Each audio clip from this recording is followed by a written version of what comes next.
तो कहानी की शुरुआत लॉस एंजलिस के एक अमीर जाने माने आदमी Irish flight engineer Ted Crawford से होती है। टेड सिर्फ 1 घंटे काम करता था और छुट्टी के बाद वो प्लेन्स के डैमेज को ढूंढ के मैकेनिक्स को बताया करता था। इससे उन्हें प्लेन सही करने में काफ़ी मदद मिलती थी। आइए कभी गुजरात भी। टेड के पास सब कुछ था सिवाय कुछ चीज़ों को छोड़ के, जिसके चलते उसकी बीवी जेनिफर एक पुलिस वाले के साथ अफेयर चला रही थी। इस पुलिस वाले का नाम है रॉब। जेनिफर ने अपने आशिक रॉब को आज तक अपना असली नाम और एड्रेस भी नहीं बताया। जेनिफर को नहीं पता कि टेड काम के बाद उस पर नजर रख रहा है। टेड उसी होटल में आ गया जहां जेनिफर अपने आशिक रॉब के साथ मस्ती कर रही थी। टेड ने सब कुछ अपनी आंखों से देखा। मोतियाबिंद होने के बावजूद भी उसने सब कुछ देख लिया।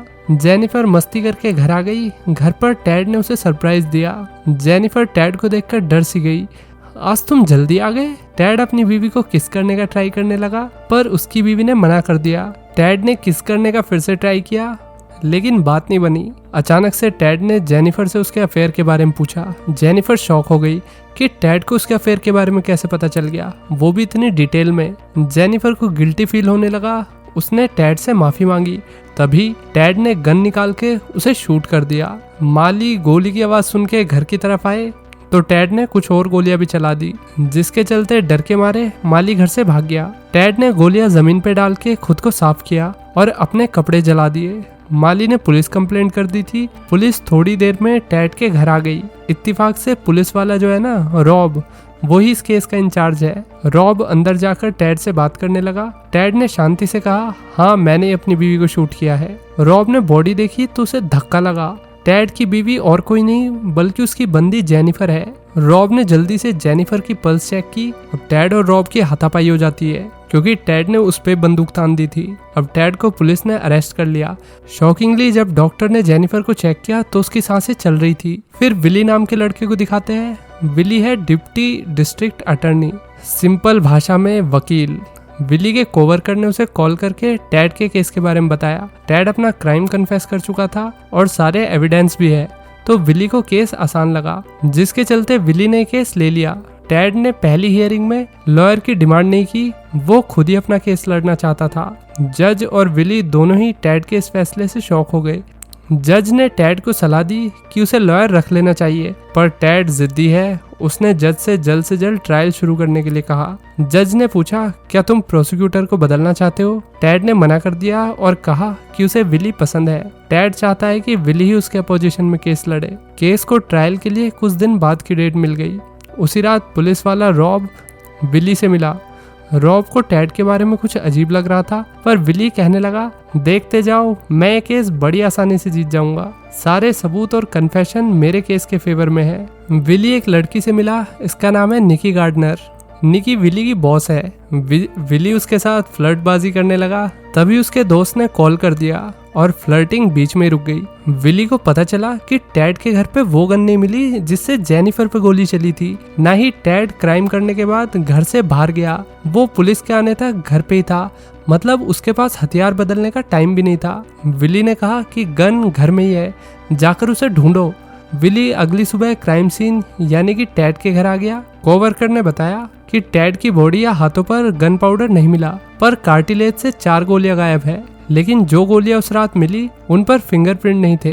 विली को लगता है कि गन अभी भी घर में ही है। उसने टीम को ढूंढते रहने के लिए कहा। विली ऑफिस आ गया। उसे केस से जुड़ी कुछ इंपॉर्टेंट फाइल और सबूत दिए गए। हर पेज पे बड़े लाल अक्षरों में नंबर लिखे हुए थे। विली टेड से मिलने गया। टेड ने डॉक्यूमेंट को बुक की तरह पढ़ा। टेड बोला, मैंने तुम्हारी सारी पर्सनल इंफॉर्मेशन निकालने के लिए एक प्राइवेट डिटेक्टिव रख रखा है। टेड विली का मजाक बनाते हुए कहने लगा कि देख लो अभी भी तुम्हारे पास वक्त है, मेरे अगेंस्ट लड़ने के बजाय मेरे फेवर में लड़ो, नहीं तो हार जाओगे। विली के जाने से पहले टेड ने उसे अपने बचपन की एक कहानी सुनाई। टेड का बाप जो कि एक एग फार्मर था, अपने बेटे टेड से कहा था कि तुम अच्छे अंडों और बेकार अंडों को अलग रखो। टेड ने सारे अंडे बेकार वाली साइड रखे क्योंकि उसे हर अंडे में कुछ कमी नजर आई। कहने का मतलब है अगर हम चीजों को बहुत गौर से देखें तो हर चीज में कुछ ना कुछ कमी है। विली बोला जरूर, मैं उस गलती को जरूर ढूंढ लूंगा। विली ने जाने से पहले कहा कि तुम्हें सलाखों के पीछे भेजने के लिए मुझे वो गन नहीं चाहिए। ट्रायल के दिन विली ने विटनेस को बुलाया। टैड बैठ के आराम से कुछ ब्लूप्रिंट बनाया जा रहा था। उसे विटनेस की गवाही से घंटा फर्क नहीं पड़ता। विली ने सबसे पहले रॉब को बुलाया।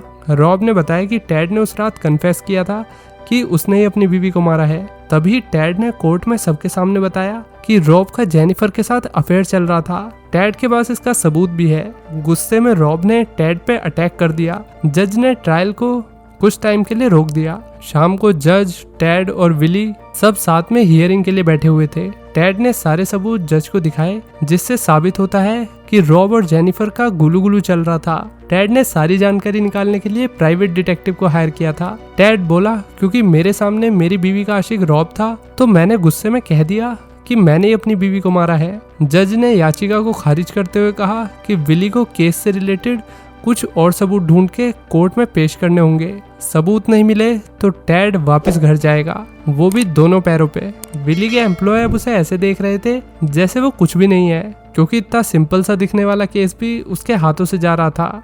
उसके कोवर्कर्स का मानना यह है कि विली बिना किसी तैयारी के ट्रायल में चला गया और उसने अपनी जॉब ठीक से नहीं की। उसका ध्यान पता नहीं कहाँ रहता है। विली ने अपने बॉस को समझाया कि केस जैसा दिख रहा है वैसा नहीं है। स्टिल बॉस ने उसकी लेनी देनी कर दी। विली निकी से मिलने आया ताकि निकी बॉस से बात करके केस उसके हाथों से न जाने दे। निकी ने विली का काम कर दिया। विली जब घर आया तो उसे एक पार्सल मिलता है। पार्सल में अंडे के छिलके थे। विली को ये देख के बहुत गुस्सा आया। सुबह को विली बॉस के पास जाकर बोला कि मैं इस केस को एंड तक ले जाना चाहता हूँ। बॉस ने विली से केस रिजाइन करने को कहा। अगर वो ये केस हार गया तो विली की जो पोजीशन है ना लॉ फर्म में, वो उसके हाथों से चली जाएगी।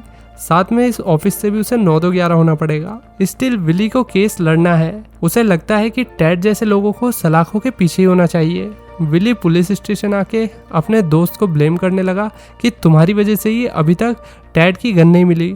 उसका दोस्त मान गया। उसने कहा कि वो एक बार और टैड के घर में जाके सही से गन ढूंढेगा। मंडे को अगला ट्रायल होने वाला है, उससे पहले ही पुलिस को गन ढूंढनी होगी। रॉब भी परेशान था। उसकी बीवी और बच्चे उसे छोड़ के चले गए थे, क्योंकि जो वो कांड कर रहा था वो अब सबके सामने आ गया था ना। अब विली उसी मोटल में आ गया जहां रॉब और जेनिफर साथ में थे। उसने मोटल की सीसीटीवी फुटेज देखी। विली ऑफिस आया तो उसे टैड का कॉल आया। टैड विली को उसके एफर्ट के लिए छेड़ता रहा, बेटा तुमसे ना हो पाएगा। विली टैड के घर आया। पुलिस को अब तक टैड के घर में गन नहीं मिली थी। विली ने घर को अच्छे से देखा। फिर वो जेनिफर से मिलने हॉस्पिटल आया। शायद जेनिफर को होश आ जाए तो सारा केस ही सॉल्व हो जाए, लेकिन जेनिफर अभी भी बेहोश थी और डॉक्टर के हिसाब से उसका होश में आना काफ़ी मुश्किल था। और बाई चांस अगर वो होश में आ भी गई तो भी शायद वो कुछ बोल नहीं पाएगी। विली खाने पे निकी के घर आया। सबने खाने के दौरान टैड के केस का डिस्कशन किया। निकी का भाई विली को छेड़ने लगा कि केस उससे हैंडल नहीं हो रहा। निकी को नहीं पता था कि विली अभी भी इस केस पे काम कर रहा है। दोनों की बहस हो गई और निकी टेबल से उठ के चली गई। निकी का बाप, जो कि एक जज भी है, उसने न्याय के लिए लड़ना एकदम सही बताया। रात को रॉब ने विली का पीछा किया। रॉब ने विली को नकली सबूत देने का ट्राई किया, मगर विली ने मना कर दिया। विली मोटल फुटेज देख रहा था, पर टैड ने हैट पहनी हुई है तो उसका चेहरा क्लियर नहीं दिख रहा। ये सबूत कोर्ट में चलेगा ही नहीं। विली और डिटेक्टिव की बहस होने लगती है। विली बार बार कह रहा था कि गन घर में है, पर पुलिस ने अपना काम सही से नहीं किया, इसलिए उन्हें गन नहीं मिल रही। विली ने फिर रॉब को कॉल करके नकली सबूत मांगे ताकि अगले दिन विली ट्रायल में कुछ कर पाए। विली ने अपने सेक्रेटरी को ऑर्डर दिया कि ट्रायल के टाइम तुम अंदर आके मेरे कान में कहना कि हमें केस से रिलेटेड कुछ नए सबूत मिले हैं। ट्रायल शुरू हुआ। टैड ने विली से सबूत मांगे। उसने रिहा होने की अपील की। अब तक टैड के खिलाफ कुछ नहीं मिला था और रिहा होने की मांग एकदम लीगल मांग थी। जज ने विली से पूछा कि कोई सबूत है तो पेश करो, नहीं तो 5 स्टार खा के सो जाओ। विली कॉल करने लगा। उसे पता लग गया कि टैड उससे 2 कदम आगे है। विली के पास कोई सबूत नहीं था, जिसके चलते जज ने टैड की अपील पास करके उसे बेगुनाह करार दे दिया और फिर उसे बाइज्जत बरी कर दिया गया। टैड रॉब से कह के गया कि आराम से थोड़ा। फिर कोर्ट के बाहर गोली चलने की आवाज आई। विली भाग के बाहर आया तो पुलिस वाले ने खुद को शूट कर लिया था। फिर टैड को उसकी गन वापस दे दी गई। अब टैड अपने घर आ गया। विली जेनिफर से मिलने जाता रहा कि उसे होश आ जाए तो उसकी गर्दन पे जो तलवार लटकी हुई है वो भी हट जाएगी। अगली सुबह टैड हॉस्पिटल आ गया। विली वहीं था। उसे डर था कि कहीं टैड जेनिफर को मार ना दे। विली निकी के पास हेल्प मांगने गया। निकी बोली कि टैड ऐसा कुछ नहीं करेगा, वो तो यहाँ है भी नहीं। निकी बिना विली की पूरी बात सुने वहाँ से चली गई।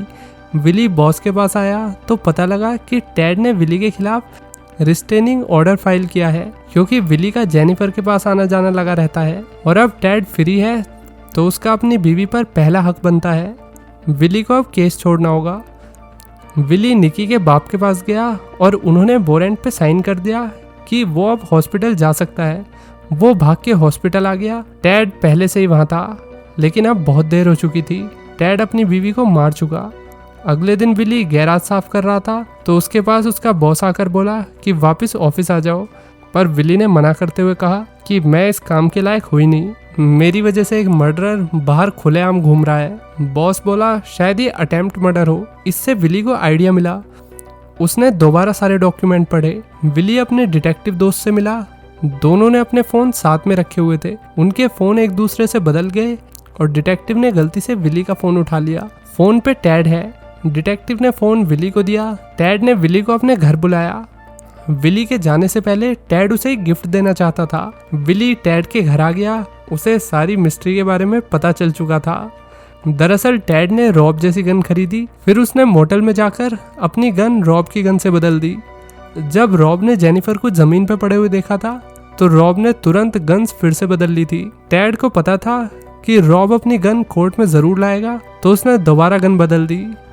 टैड हंसा और बोला, हाँ तुमने एकदम सही गैस किया। टैड उस पुलिस वाले रॉब को कोसने लगा कि वो ट्रायल के दौरान अपनी गन कोर्ट में लाया था। टैड ने एक ही गोली से 2 लोगों को मार दिया। अब सब कुछ जानने के बाद भी विली टैड को सजा नहीं दिलवा सकता, क्योंकि एक ही क्राइम के लिए 2 बार नहीं पकड़ा जाता। विली बोला कि तुमने जेनिफर को मारा, पर तुमने सारी गोलियां सही से नहीं देखी। मैं तुम्हें फर्स्ट डिग्री मर्डर में नए चार्जेस के साथ अरेस्ट कराऊंगा। पुलिस आकर टैड को अरेस्ट कर लेती है और विली ने बड़ी चालाकी से टैड से सब कन्फेस करा लिया था। अब आता है तगड़ा ट्विस्ट। दरअसल दोस्तों जेनिफर मरी ही नहीं थी। वो तब जिंदा थी जब टैड ने हॉस्पिटल में उसका स्विच बंद किया, पर अब वो मर चुकी है, जिसके चार्जेस टैड पे लगेंगे। नया केस, नए सबूत, नए चार्जेस। टैड को पुलिस ले गई। विली नए ट्रायल में अकेला था, जबकि टैड के साथ बहुत ही हाई पेड और एक्सपीरियंस वाले लॉयर थे। इसी के साथ ये कहानी यहीं खत्म हो जाती है। तो दोस्तों कैसी लगी ये कहानी, लाइक और कमेंट करके बताइए। चलिए मिलते हैं नेक्स्ट वीडियो में। Till then take care, bye bye.